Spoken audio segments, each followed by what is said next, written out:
नमस्कार मित्रांनो, अशोक मामा या मालिकेच्या आजच्या भागात आपण असं पाहणार आहोत की आता रियांश पोळ्या घेऊन पाईपने वर चढून येतो. आता पोळ्या पाहून सगळेजण फार खुश होतात. देसाई रियांशला शाबासकी देतात, पण रियांश म्हणतो की आपण खूपच बेसिक स्वयंपाक केलाय. तोरणे म्हणतात, अरे पण आपल्याला वेळच तेवढा कमी होता ना. तर ईशान म्हणतो, पण जर आजोबांना हे कळालं की आपण पोळ्या ह्या मीना आजीकडून आणल्यात तर. अनिश त्याच्यावरती ओरडतो आणि म्हणतो, ईशान तोंड बंद ठेवायचा, जर का तू बाबांसमोर पचकलं ना तर तुला खूप फटके देईल हा. तितक्यात अशोक मामांचा आवाज येतो की चला 2 तास संपलेले आहेत, पानं वाढायला घ्या. इकडे बाहेर प्रभूबाई म्हणत असतात की किती भूक लागलीये, 2 तास काय ही लोक माशा मारतात का काय, किती वेळ लागतोय ह्यांना. तर ईश्वर काका म्हणतात की हो ना, मला तर भुकेने पाळ कळवळून आले. अशोक मामा म्हणतात, तू तर नेहमीच कळवळलेलाच असतो रे. तितक्यात तिथे रियांश येतो आणि तो म्हणतो की डिनर इज रेडी.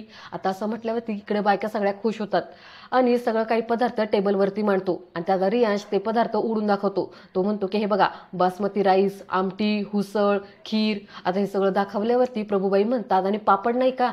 तर अनिश म्हणतो, नाही ते राहून गेलं. इरा म्हणते की आणि डेझर्टमध्ये काय, तर यावरती अनिश म्हणतो, नाही ते पण राहून गेलं, काय आम्हाला वेळच कमी भेटला ना. प्रभूबाई म्हणतात, 2 तास तुम्ही काय करतो ते मग आतमध्ये, ह्या 2 तासात मी केवढे आयटम बनवले असते.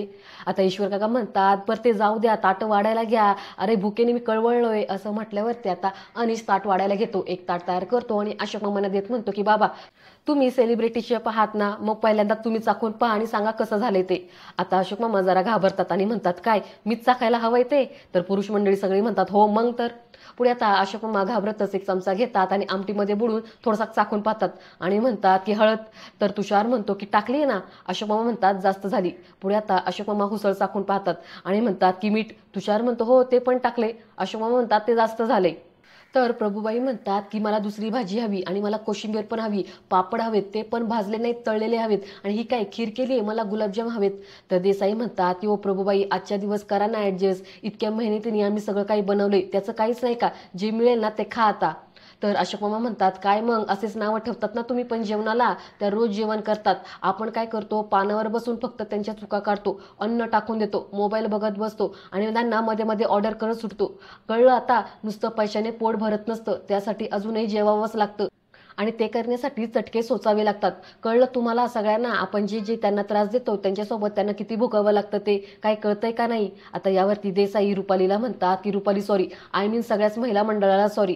तुम्हाला जे काही आम्ही कॅज्युअलमध्ये घेतलं ना ते खरंच आम्ही तसं नव्हतं करायला लागत, आमचं चुकलं. तर अनिश म्हणतो की हो ना, आम्ही उगाच वेड्यासारखं चॅलेंज घेतलं आणि फायनली आम्हाला काहीच जमलं नाही.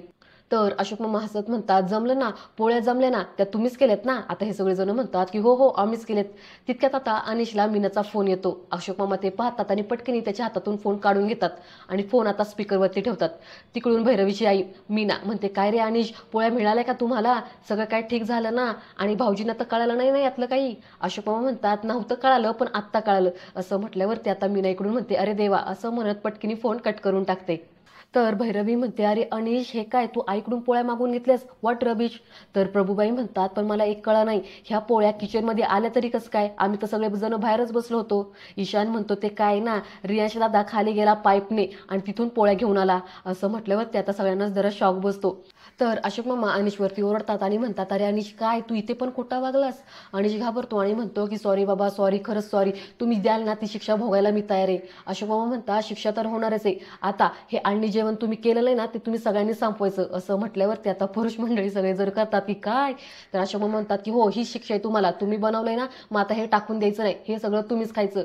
पुढे ते ताट अनिशला देतात आणि म्हणतात, चल खा. असं म्हटल्यावरती आता अनिश एक घास घेतो आणि तोंड वाकडं करून ते खातो. त्यानंतर आता बेडरूममध्ये बसून भैरवी फार हसत असते आणि ती अनिशला म्हणते की काय अरे अनिश, तुम्हाला स्वयंपाक तर करता येत नाही, पण तुम्हाला चिटिंग सुद्धा करता येत नाही, असं म्हणून हसू लागते. अनिश म्हणतो की हे बघ, आईने जरी पोळ्या पाठवल्या असल्या तरी बाकीचा सगळा स्वयंपाक आम्ही केला होता.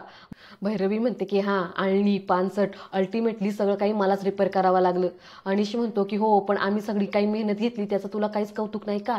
तर भैरवी त्याचा हात हातात घेते आणि म्हणते की हो रे, आहे कौतुक आहे. तर अनिश मोठ्याने ओरडतो. भैरवी म्हणते, काय झालं. तर पुढे पाहते की अनिशच्या हाताला चटका बसलेला असतो आणि ती म्हणते, अरे अनिश, हे कसं झालं. अनिश म्हणतो, गरम भांड्याचा चटका बसला. भैरवी म्हणते, थांब मी क्रीम लावते. अनिश म्हणतो, अगं ठीक आहे, एवढं काही फार नाहीये. तर भैरवी म्हणते, काय गरज होती एवढं सगळं करायची. अनिश म्हणतो, मग चॅलेंज घेतलं होतं ना, आणि चॅलेंज जर कंप्लीट केलं नसतं तर परत तूच बोलली असती.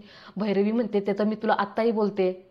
पुढे भैरवी म्हणते, अरे पण जरी तुला नसता स्वयंपाक करता आला तरी काय फरक पडला असता. हे बघ, माझं काही तुझ्या स्किलवरती प्रेम नाहीये, माझं तुझ्यावरती प्रेम आहे आणि तुझ्या मॅडनेसवरती प्रेम आहे, तुझ्या इनोसंटवरती प्रेम आहे, सेन्सिटिव्हिटी आहे ना तुझी जी, त्याच्यावरती माझं तुझ्यावरती प्रेम आहे, तुझ्या शांत राहण्यावरती प्रेम आहे आणि ते असंच असणार आहे आयुष्यभर.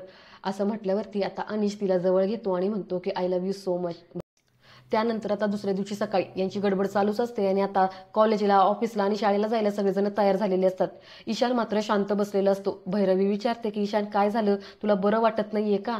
ईशान म्हणतो मला बरं वाटतंय पण मला शाळेत जायचं नाहीये. आता इरा त्याला म्हणते की अरे ईशान नको ना टाइमपास करू, चल शाळेत जायला उशीर होईल. ईशान म्हणतो की नाही मला नाही यायचं. इरा म्हणते अरे असं काय करतोयस, आज तर ड्रॉइंगचं पण लेक्चर आहे आणि पीटीचं पण आहे. संयमी पण त्याला समजून सांगायचा प्रयत्न करते की आता तू जर घरी राहिलास तर तुला डबल अभ्यास करावा लागेल. ईशान मात्र जायला तयारच नसतो. पुढे आता अशोक मामा सगळ्यांना खुणवतात आणि म्हणतात की तुम्ही जा, मी त्याला समजवतो. पुढे आता हे सगळेजण पुढे निघून जातात. अशोक मामा ईशाच्या जवळ बसतात आणि म्हणतात की हे बघ, मी तुला काय म्हटलेलं आहे, आपले आजूबाजूचे लोक आपल्याला नेहमी नावं ठेवत असणार आहेत, त्यामुळं आपण काय असं घरात बसून राहणार आहोत का? नाही ना. त्यापेक्षा आपण त्यांना फेस करायचं, आपण लढायचं, आपण प्रो बनायचं, नाहीतर यो बनायचं, असं म्हणून त्याला जरा हसवतात. आता यावरती ईशान शाळेत जायला तयार होतो आणि तो तिथून जातो. त्यानंतर आता भैरवी ऑफिसमध्ये येते. योगिता तिला म्हणते की आज आपली आर्किटेक्ट सोबत मीटिंग आहे. भैरवी म्हणते प्लीज रिशेड्यूल कर, मला जरा दुसरं काम आहे. तृप्ती म्हणते अगं भैरवी ही मीटिंग खूप इम्पॉर्टंट आहे. भैरवी म्हणते की आय नो, पण माझं काम त्याहून जास्त इम्पॉर्टंट आहे. हर्षा म्हणते कसलं काम? भैरवी म्हणते सांगेन, पण त्याआधी मी काय म्हणते ते सगळ्यांनी नीट ऐका. आज दुपारी 2 वाजता आपलं प्रोजेक्टचा रिपोर्ट सबमिट करा. या महिन्यात किती काम झालंय, यासोबत पुढच्या महिन्यात किती काम बाकी आहे, कसं होणार आहे, एव्हरीथिंग ओके.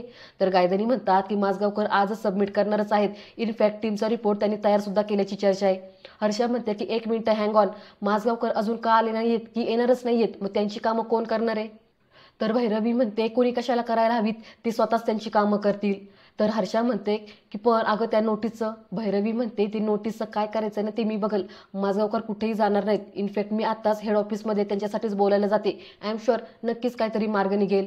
असं म्हणून आता भैरवी तिथून निघून जाते. आता हर्षा स्वतःशीच म्हणते की टिपिकल भैरवी एक्स्ट्रीमली इमोशनल झाली ना की अशीच इलॉजिकल होते. आता ते मेहता सर बरोबर हिला ग्रील करतील. त्यानंतर आता अशोक मामा भैरवीच्या केबिनमध्ये येतात आणि थोड्याफार कामाबद्दल गप्पा मारू लागतात. पुढे आता बोलता बोलता भैरवी त्यांना म्हणते की पण काल ना खरंच बाबा खूप मज्जा आली, हा गडबड गोंधळ झाला पण खरंच मज्जा आली. लहानपणी कसे सगळी भावंड एकत्र येऊन दंगा मस्ती नाचगाणी करतात ना, तसंच वाटलं. अशोक मामा म्हणतात की हो, आता शहरामध्ये शेजारची पाजारचीच आपले नातेवाईक असं म्हणायचं, दुसरं काय, खरे नातेवाईक तर आपल्यापासून दूर गेलेत, काय करणार. तर भैरवी म्हणते की बाबा प्लीज नका ना मामा मामीचा विषय काढू. अशोक मामा म्हणतात नाही ग, विषय नाही काढत, मी सांगतोय आपलं असंच. तितक्यात आता भैरवीला फोन येतो. भैरवी उठते आणि म्हणते काय. त्यानंतर आता सीन यांनी डायरेक्ट चेंज केलेला आहे. इकडे अशोक मामा घरी येतात आणि घाईघाईत विचारू लागतात काय झालं काय झालं. अनिश म्हणतो की हा बघा, हा शाळेमध्ये मारामारी करून आलाय. अशोक मामा म्हणतात पण नक्की झालंय तरी काय. तर अनिश ईशानवरती चिडून म्हणतो अरे ईशान, तू अजून आम्हाला किती त्रास देणार आहेस, तुझ्यामुळं मी माझं ऑफिसमधलं काम अर्धवट टाकून आलोय, माझी इम्पॉर्टंट मीटिंग होती. अशोक मामा म्हणतात अनिश एक काम कर, तू जा आता ऑफिसला. अनिश म्हणतो त्याचा आता काही उपयोग नाहीये. अशोक मामा म्हणतात अरे अजून अर्धा दिवस पडलाय, तू जा बरं तुझ्या ऑफिसला. असं म्हटल्यावरती आता अनिश त्याची बॅग घेतो आणि रागात तिथून निघून जातो. पुढे परशुराम म्हणतो की मामा मी याला दवाखान्यात घेऊन जाऊ का? अशोक मामा म्हणतात त्याची काही गरज नाहीये, मी बघतो, मी लावतो त्याला औषध पाणी, तुझा. असं म्हटल्यावरती आता परशुराम पण तिथून निघून जातो. पुढे अशोक मामा ईशानकडे पाहायला लागतात. आता ईशान भरपूर मार खाऊन आलेला असतो. ते पाहून अशोक मामांना जरा वाईट वाटतं आणि ते त्याला बसायला सांगतात. आणि मित्रांनो, आजचा भाग इथे संपतो. आता उद्याच्या भागात आपल्याला असं पाहायला मिळणार आहे की भैरवी तिच्या बॉसला खूप कन्वे करत असते की अशोक माझगावकर यांना कामावरून काढून टाकू नका, या प्रोजेक्टमध्ये त्यांची खूप हेल्प झालेली आहे. तर तिचा बॉस त्याला विचारत असतो की त्यांच्यामध्ये असं काय आहे की ते दुसऱ्यामध्ये नाहीये.